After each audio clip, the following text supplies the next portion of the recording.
and designer who regularly works for renowned publishers like Penguin Random House, HarperCollins, Hachette, Routledge, Bloomsbury, Rowley, Rupa, and many others. He has designed almost 500 book covers till date.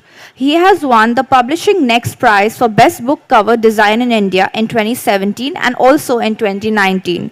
His cover for Calcutta by Kunal Basu won the prestigious Oxford Bookstore Prize for the Best Cover Design in India at the Jaipur Literary Fest in 2017.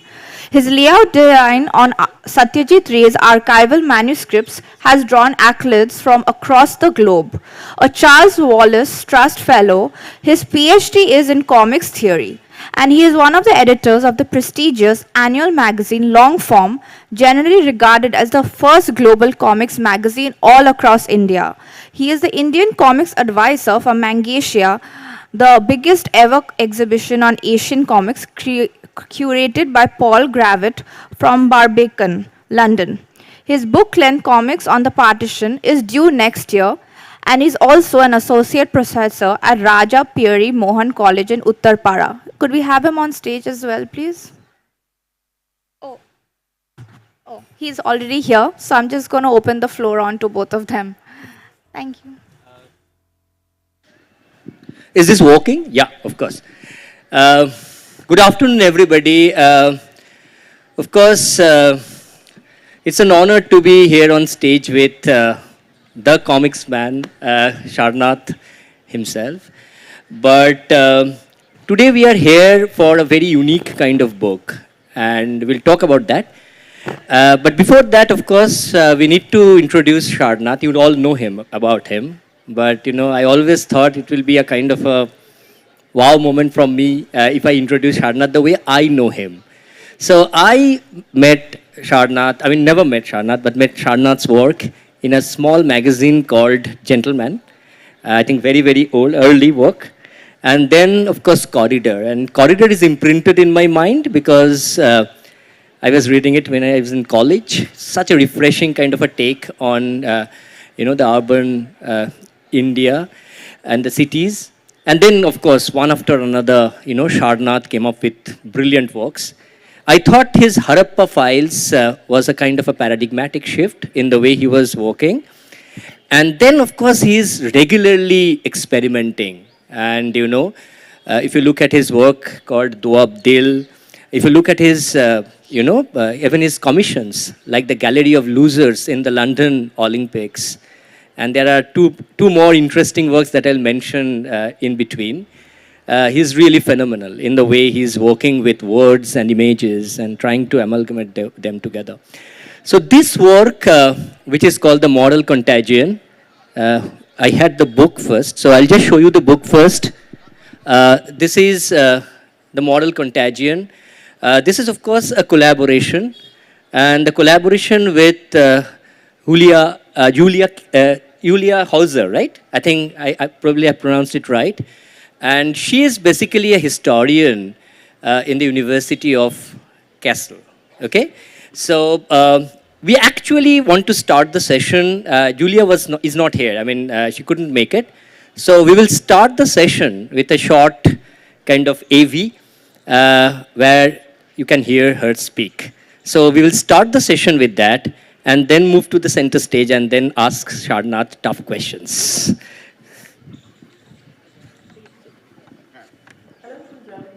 No sound? Sound. Sound.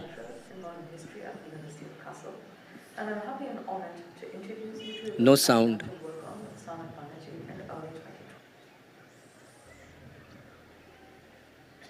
Huh? Okay, I mean, just wait a bit. There was a bit of a technical glitch. Please replay it with sound. Okay. Yeah. So they're just asking for some time. So you know. I hope this works. So, you know, if you know Sarnath, he also sort of has very interesting shorts like The Enchanted Geography. I don't know whether that they will ever come together as a book, but it's there. He has worked on wonderful, you know, art projects. And we'll talk about that, the liquid history of Vasco da Gama, the Pune project, all this stuff. And very few people know about that Sarnath, right? So, he's just not somebody, he's an iconoclast, of course, no doubt about it. But I always feel that, his books are only a kind of a preface to what he does, okay? I hope now the AV plays. I mean, I cannot add more on Sarnath. Can I? I'll talk a little bit. Yeah, you should talk a bit. Hi, thank you for coming. It's a absolutely gorgeous evening. I mean, let's not forget, in between reading and looking at literature, let's not forget about like living life firsthand. This is absolutely spectacular sunlight, and it's very extremely Fellini-esque setup, and Victoria Memorial in the background. This is all extremely surreal landscape. So I'm actually it's quite very breathtakingly beautiful and very nice to sort of be here. And thank you for organizing such an amazing surreal landscape. I've been to other festivals. Yeah, so you cannot fill up more. I mean, what we can do is we can start the conversation. Can we play that a bit later? I think that will be much more logical for us, let's right? try, because she might create the context for the book. Okay. Let's try once, because I think Will it take more time? she's a precise German historian, so she would have a precise way of... It's playing. It will take some time. Okay. Okay, so we will discuss first and then maybe... So I'll create the context what Yeah. Julia... So can we just maybe move a bit? তুমি এখানে চলো, because the sun is there, and Yeah. and no, we don't need the... just I can talk from here as well. Let Yeah, us maintain this safe distance, pandemic style. It's fine. It's fine. Huh? We can, but they also need to sort of show that, why so don't maybe. why don't we get that chair This is here? safe distance. Why don't we get the... ওই chair Yeah. টাকে এখানে নিয়ে এসো। হ্যাঁ, that's fine. Yeah, Okay. yeah. I think this is much better. This is very I hope this is fine, right? cozy. Okay. Oh, sorry. Yeah. So, Sarnath, please.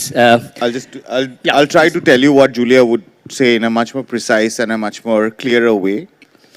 Julia is a historian of vegetarianism, meaning the dark side of vegetarianism, because there is a link she has found between vegetarianism and fascism, between Nazi vegetarianism practices and early Hindu fundamentalist vegetarianism. So she basically an explosive historian who can get herself into trouble and get all of us also into trouble in this current world that we live in. Which is why often her visa has been rejected and lots of sort of... So this comes from a very firebrand background of... and another thing that... she defies several stereotypes. Another stereotype that she defies is the fact that she is a German historian who is actually a very good storyteller. So she's not like a Rankian historian who kind of does testimonies and archives and writes the driest of bone dry script. She doesn't do that. She writes beautifully. And so what happened, how we got interested is because Julia, I was also always interested in Plague, especially Decameron, which was written by Boccaccio, which is basically a bunch of people, rich people, who leave the town when there's a plague fear and go to a farmhouse, kind of like going to Alibag or going to like, I don't know, what would be the comparable thing in Calcutta, Rai Chowk, and hang around there and tell stories to each other, basically an elitist background, while people are dying back in town. So it has a contemporary relevance. But what is very interesting about Julia's book, why it's called A Moral Contagion, you can turn it around a little bit. What it does is that it says, she puts in the theory that it is only after plague that a lot of problems started. Oh, yeah. Maybe a bit. Yeah. Yeah. So maybe... Some of the images and all. So basically her theory is that it's only after plague that the church became very strong. Plague had empowered a certain kind of conservatism in society, which meant that the bathhouses were closed. Bathhouses are places where Romans could go and like hang around with each other, like lie down in this sort of, in these bathing houses, meet strangers, stumble upon with like completely different people, sometimes get mixed up, get into conversations. So basically the whole idea of the stranger was very much part of this thing. And with plague, that was the first thing that was shut down. Okay. Yeah. Then sex workers were driven out of the Right. city because they were supposed to be. Everything, then anti-Semitism also happened. Jewish people were like asked to kind of leave the boundaries of cities, and so what happened? Monogamy became very, very fashionable, because before that there were like all these kind of possibilities of like encounters and strange things happening because of these encounters.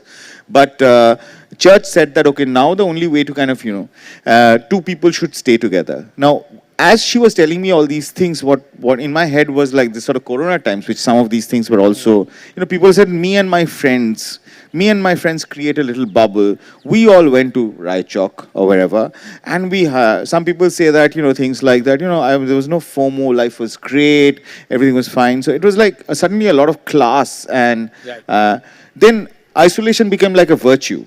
It's suddenly not very important anymore to go out in the city, like a city like Calcutta, which kind of, almost has this hypnotic appeal in the evening, especially in an evening like this. You need to be out on the streets, going out, meeting people, or not even meeting strangers. Those things were all kind of cut down to this sort of, almost like this segregated lifestyle where you and your friend or you and your partner, and you sort of sit there endlessly, do Instagram post about all the fantastic things that you've cooked, all the video projects that you're making, all the personal improvement plans that you're doing and stuff like that. So it probably created a kind of a strange kind of conservatism within even our generation of people. So when Julia started working on this project, all these kind of, these echoes started coming through the book. And what also she did was that this book travels through the entire world, through different timelines. So from Byzantinian Rome to Florentine, To Constantinople, Constantinople, to Mumbai, to Bombay, to the streets Bombay, of Bombay, to the streets of not Shanghai, but Hong Kong. Hong Kong, to Samuel Pepys of Pepys. Okay, yeah. it's now we can play. We can play? Yeah, so let's see.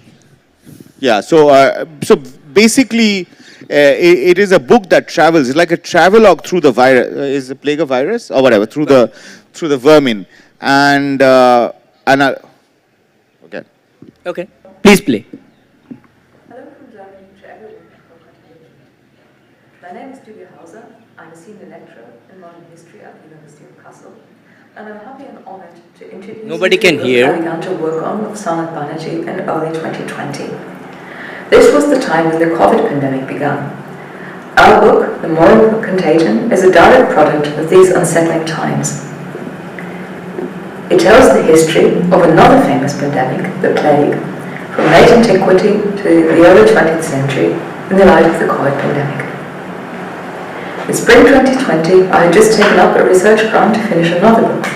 All of a sudden, all libraries closed and public life came to a standstill. For artists, this time was just as difficult as for academics. Live cultural events were no longer possible. At the same time, artists and scholars were far more privileged than other parts of the working population.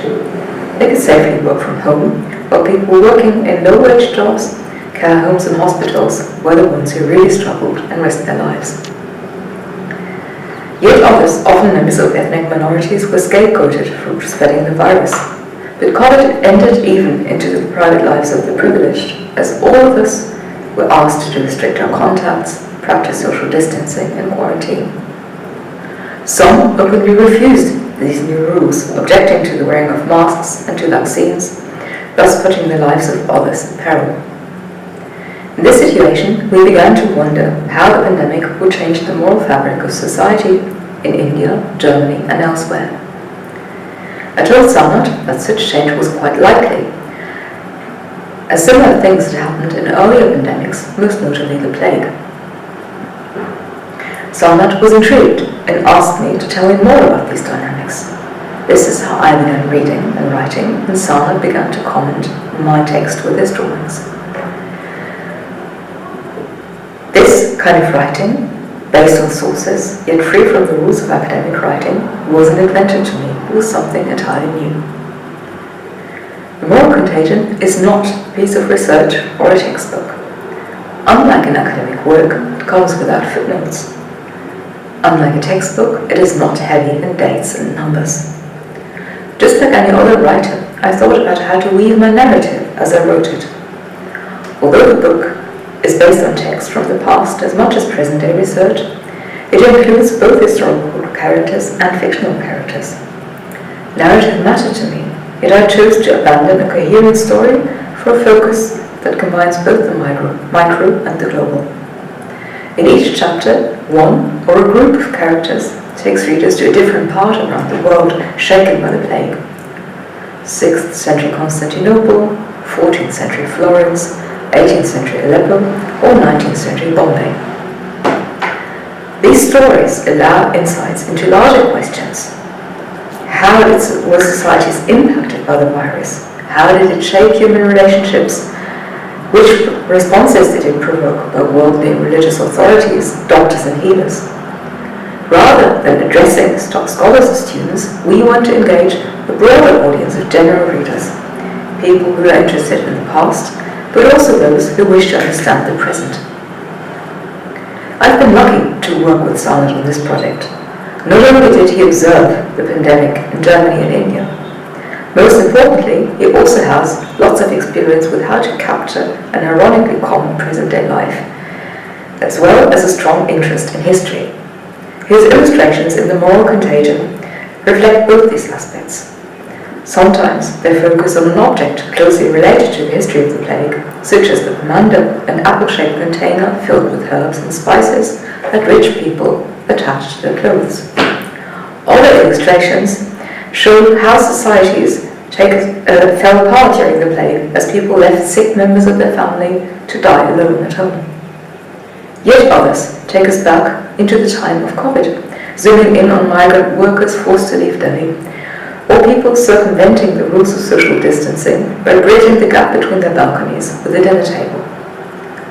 Sarnath's drawings capture the absurd, the tragic, and the horrendous, the dark sides of human nature, but also the desire to celebrate life in the face of death. Reactions that may provoke judgment, but are also very much relatable. Luckily, we're now in 2024 and COVID has largely been contained. We are excited that our book is out and look forward to discussing it with our readers, not just via video, as on this occasion, but also at live events with both of us present in person. Thank you. Okay, I think that's quite a comprehensive context. I don't know whether you can you hear this a bit? It was a bit murky, but I think we can make out. So basically, for the uninitiated, Sarnath, you have always dealt with history in your own way, right? So, for example, there is this wonderful work in Kochi Biennial, where he actually creates this history of Kochi as seen through the eyes of Digital Dotto, who is basically a kind of an amateur historian prone to make mistakes. It's called The Liquid History of Vasco da Gama. And then there is this Pune Circle, where he is trying to create a kind of a different history with vandalized textbooks, history textbooks, very, very relevant. But this is a very different kind of a collaboration, right? If I remember, in the first one, Vasco da Gama was based on the works of Sanjay Subramaniam, right? Sanjay. But as we have already mentioned, Julia is a very different kind of historian. What was the process of working with her? How did you sort of collaborate? How both of these things worked? So, I have worked with historian, quite right. Sanjay Subramaniam, Gyan Prakash, Wazira Zamindar, and I have my character Digital Datta, who's a bit of a, his special abilities just pops up. Yeah. So Mintu Shahab and Morley Shahab is having a problem trying to write the Mintu Morley agreement. That is always Digital Datta, who appears as a clerk, who kind of pushes the files between and says that Mintu Sahab ने बोला कि आपका काम बहुत अच्छा है, Morley Sahab ने बोला आप तो बड़ा senior लोग हैं. So he's always doing this kind of a thing.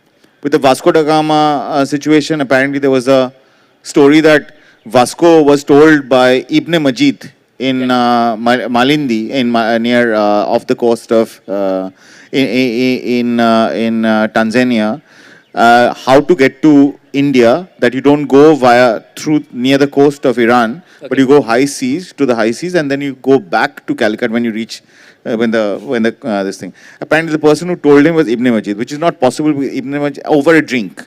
Ibn Majid never drank, and there's no mention about him in this thing. Turns out that some other guy. Anyway, so there's all this historical complication. So I put Digital Datta as the navigator. Right. So I find a little gap in history and I produce Digital Datta. The thing is that you have to be historically informed to have Digital Datta. Like I was telling some friends over dinner yesterday that there was we were talking about Shimla, like the North Calcutta, where famous for its Nokur and Shandesh, and also the Maniktola bombers, who would throw bombs at the British, except there was no lack of daring, just that the bombs, they had bad aim, which means the bombs directed to the magistrate will end up killing the second wife of the gardener. So Digital Datta is like a mother-in-law Dhingra kind of a person who carried the formula of the bomb. So I floated around, I kind of made history, I found a gap, and then I created Digital Datta and fitted him into this historical perspective. But This is different, right? But with Julia, it is a work of history, meaning it is something where I could not bring in my fictitious, although she asked me to get Digital Datta as a side character, as a subaltern character within. So in the Chinese opium den, for example, there's the person who's preparing the opium could be Digital Datta, or the police raids in South Africa could be led by Digital Datta. There could be all that. But I wanted to keep, because Digital Datta is part of my, he's a part of my own creation, and because it's primarily written by Julia, I did not want to transplant my own character into Julia's like historical scholarship. So therefore it's different. So it's a historical work which is conducted by Julia, and I've been an illustrator for the project, and that's where it ends. I mean, in the sense that I have editorial control to the point that the visual story is written by me, and I have told her how to fashion the writing a little bit here and there, because historians tend to write a little bit heavily after but I could not produce my own fictional work into this, transplant my own fiction into her work. So that's why it's different. Yet you have actually created certain vignettes within it. And so I've seen, in the chapter where you are talking of four humors, for example, you can see, a fish being butchered. It can happen in Kolkata or maybe in CR Market, So it's not as if... what he has done is very, very interesting, and I wanted to know about this from Sarnath, because for the first time I'm seeing that you have put in a lot of effort in drawing details. Say, for example, there are stories in Aleppo, or say in the Arab world, right? Or maybe in Bombay of the whatever, the later centuries, during the plague years, or the Justinian plague, So everything is very detailed, even the objects, which are, of course, your speciality, the curiosities that you create, the object of curiosities. But it's very different. So how was that, you were more rigorous in your drawings, in your illustrations. So is it happening over the time? Because in Doabdil, I also saw that it is, getting much more detailed. But Doabdil is slightly different because it stylization. Yeah, Doabdil, I didn't go out and do research because it was part of a patina of thoughts and ideas and things that I've acquired over many years. That kind of, I found I needed an expression for that, and Doabdil was an expression of that. So it's about my own readings, my own walking, my own like dialogue with me living in, like walking through strange landscapes and all the thoughts that come to Doabdil is very different. Here, what happened was the book prompted me to do a degree of visual research.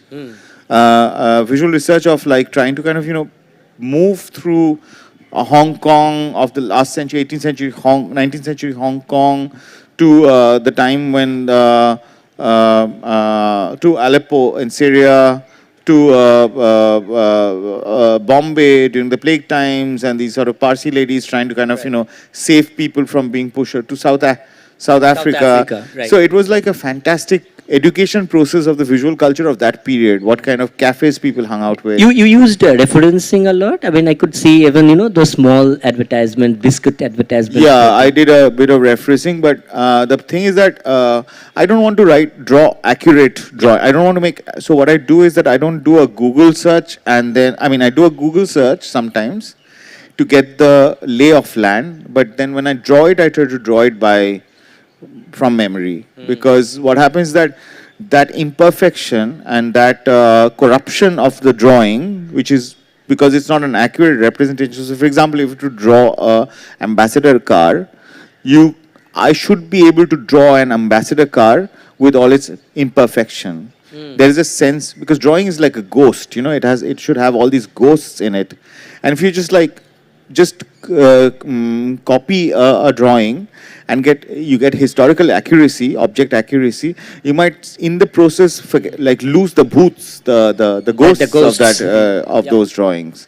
But that requires you to kind of actually travel through all these landscapes. And it's like an enchanted geography, but in a different way. Not your piece. I mean, talking of how does a evening in Byzantine, Justinian 7th century. How would an evening look like? What would be a day-to-day life what would be day-to-day life in Damascus in a Syrian Christian family look like?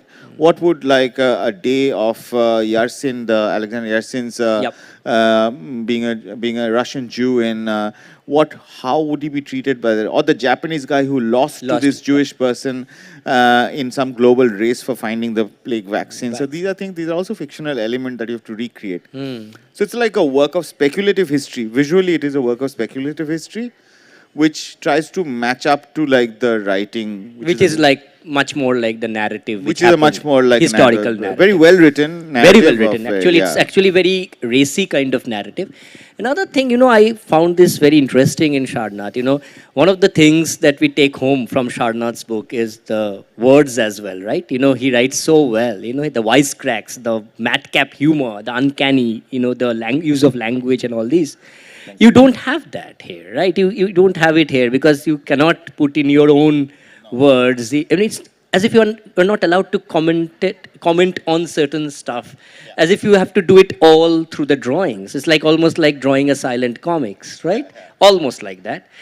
So what was it? I mean, did you feel a bit odd that you couldn't, write a bit more, fill it up there? It's like a very. I have had problems with other historians because they have a certain style. They come from 25 years or 30 years of writing history books, which means that they have a historical instinct. They know how to write, how to work with archives. They can kind of set a case together.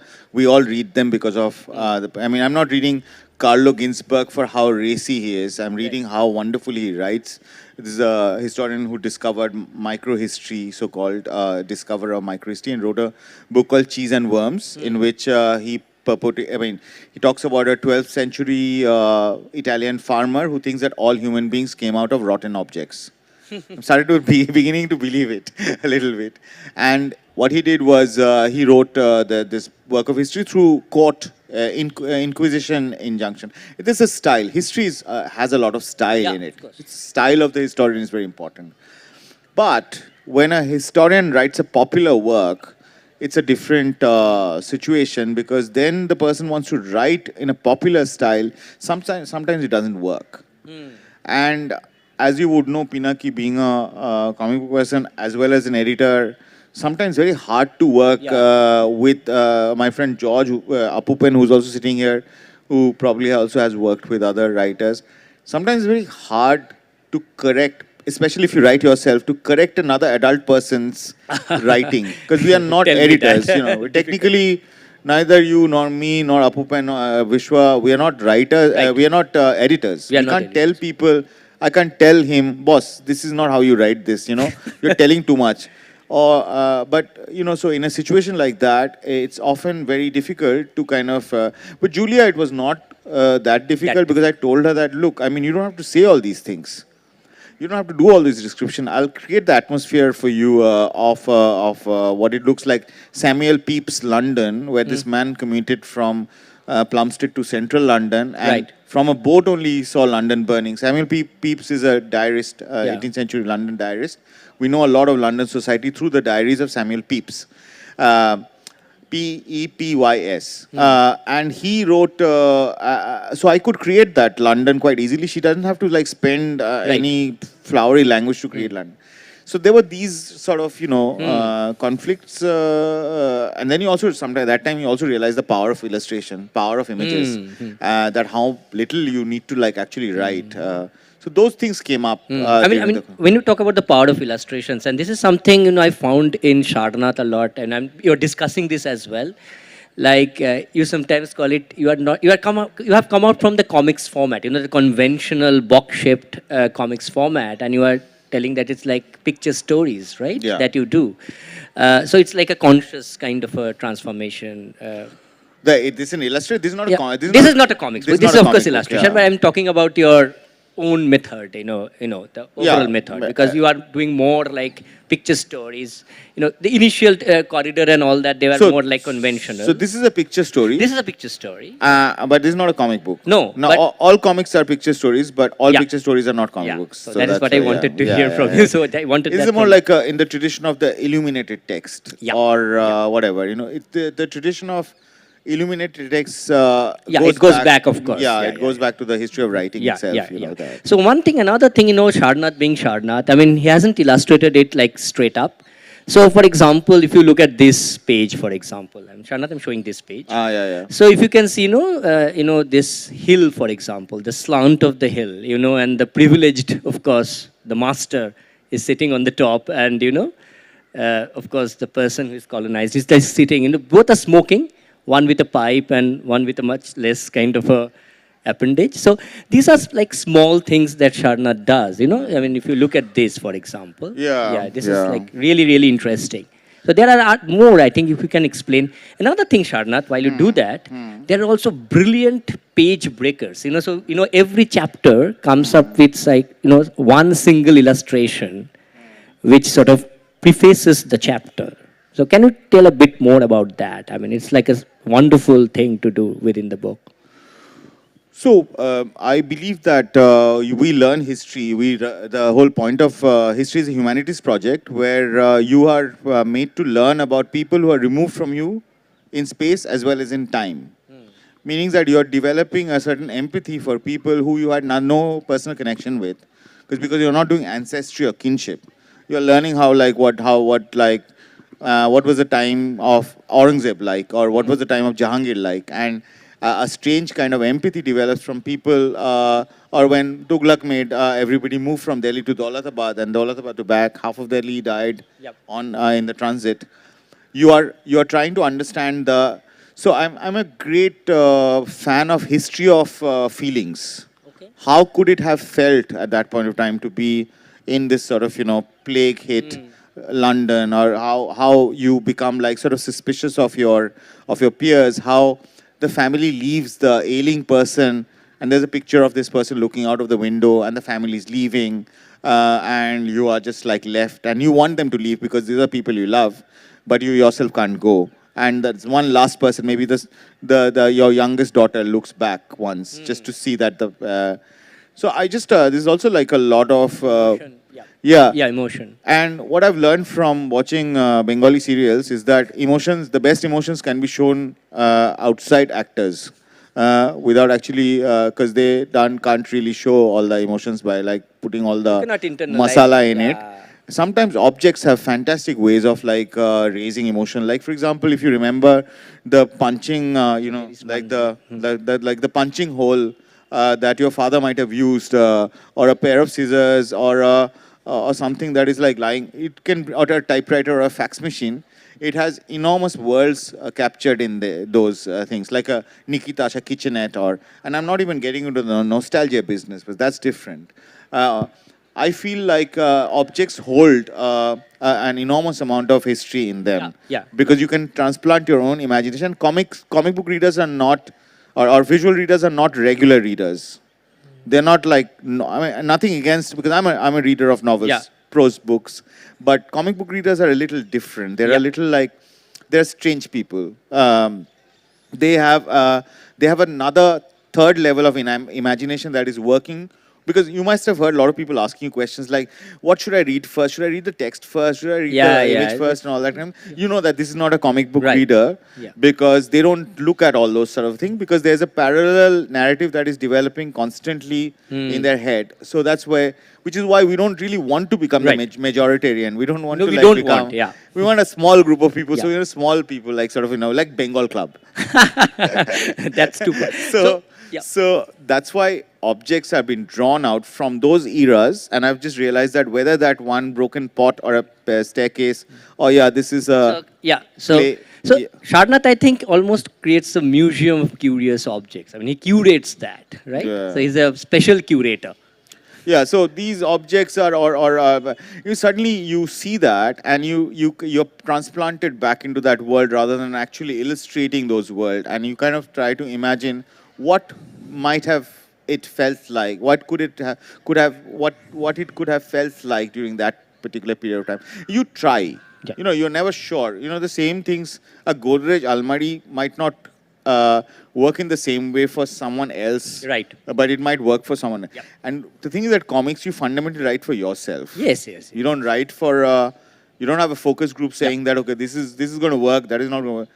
I was just telling someone, I forgot, like in a party, that tomorrow if Harper or Penguin tells me that, well, you're not relevant anymore.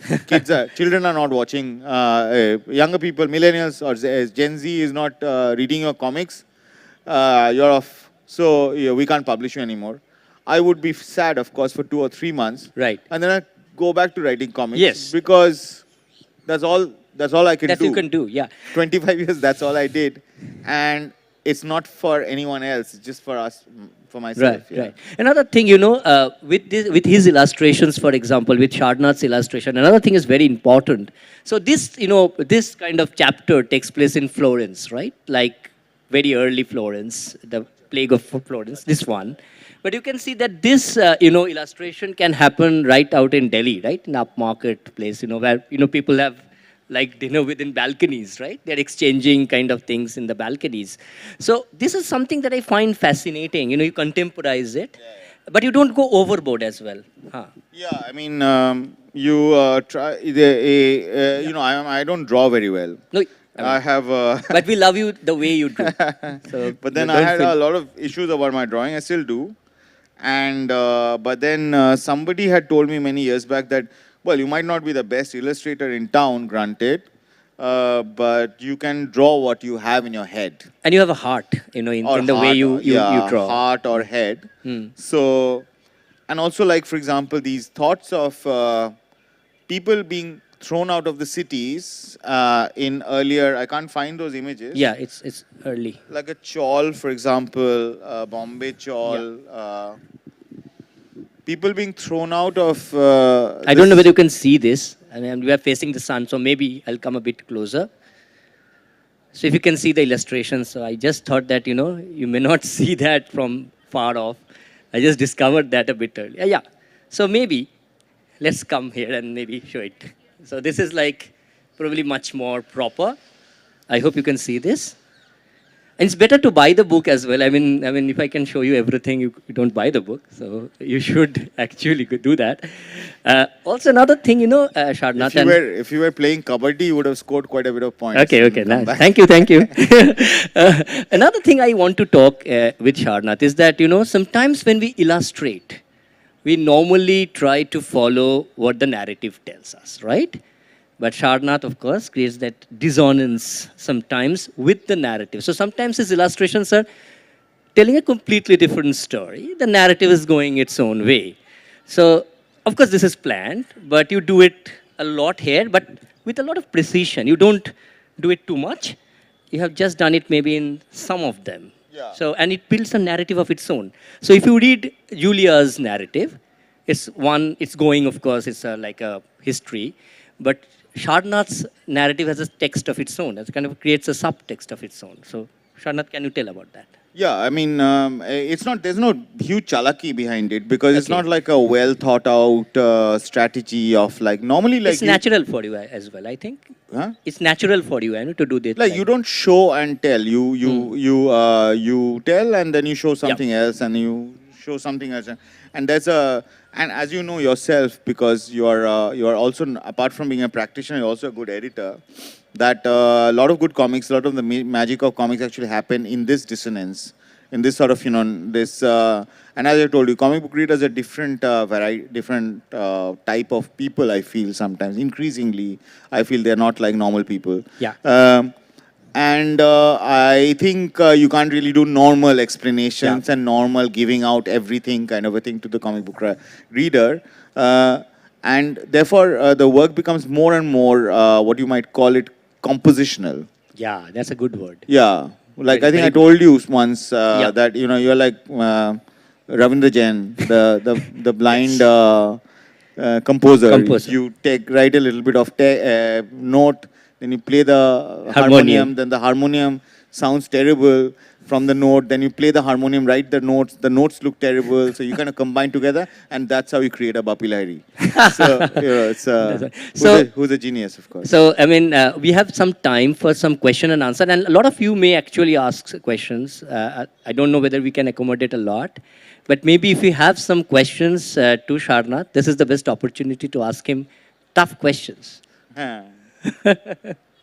Anybody? Oh, so there are people. So can we just get the mic? So let me do this.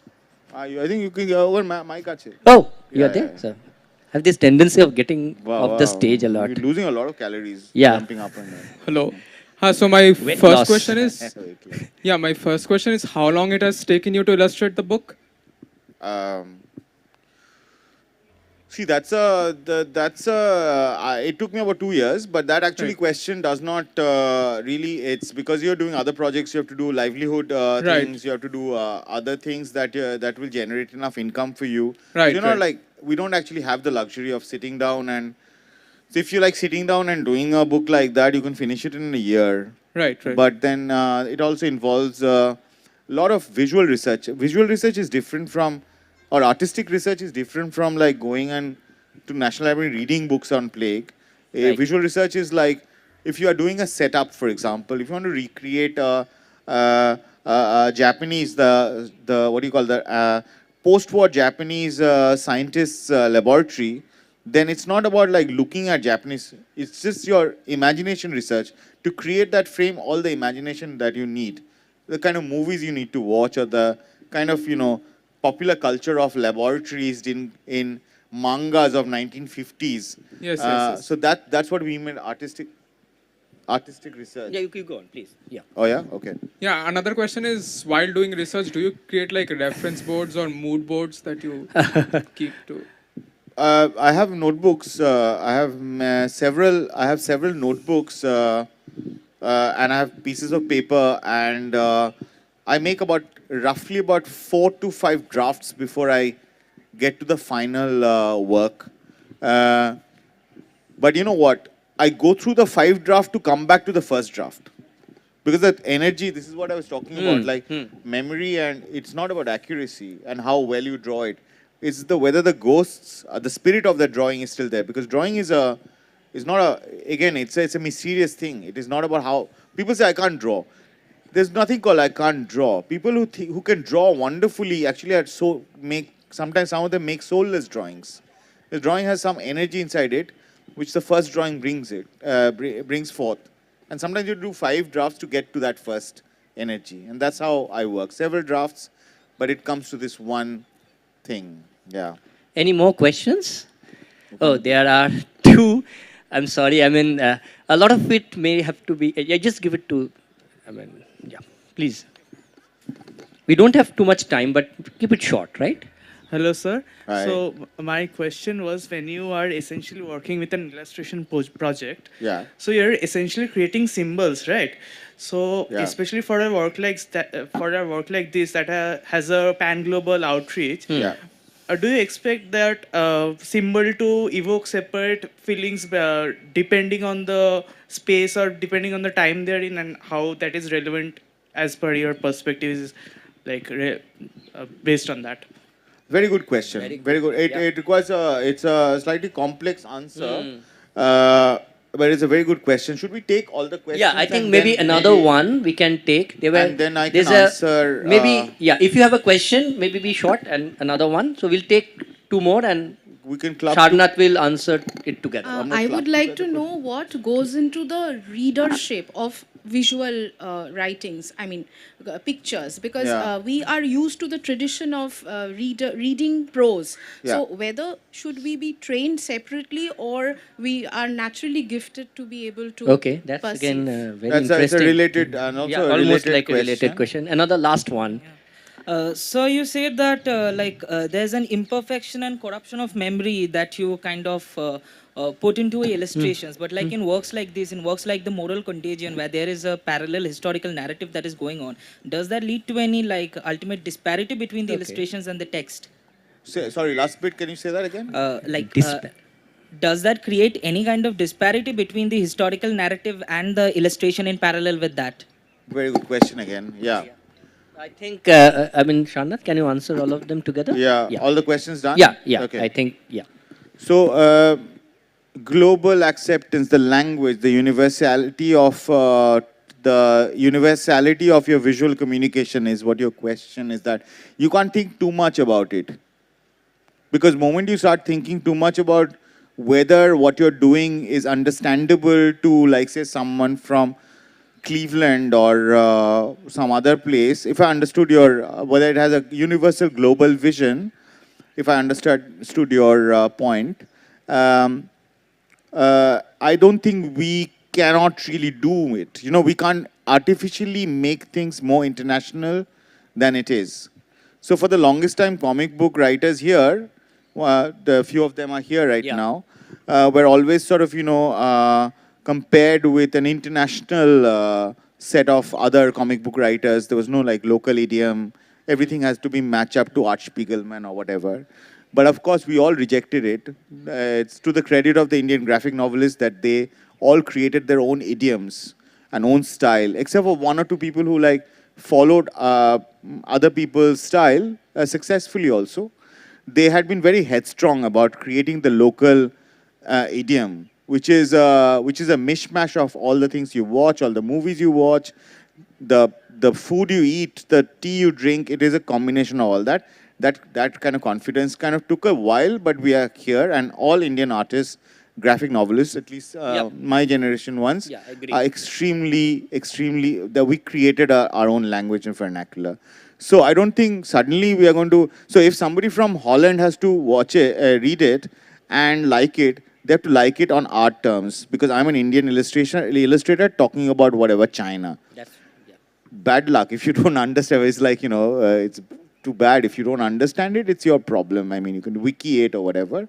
So this is the way I look at it. Not from a point of aggression, but more from a point of like, it's our time. Like we have to like also Self-belief, I think. Yeah, a little bit like that.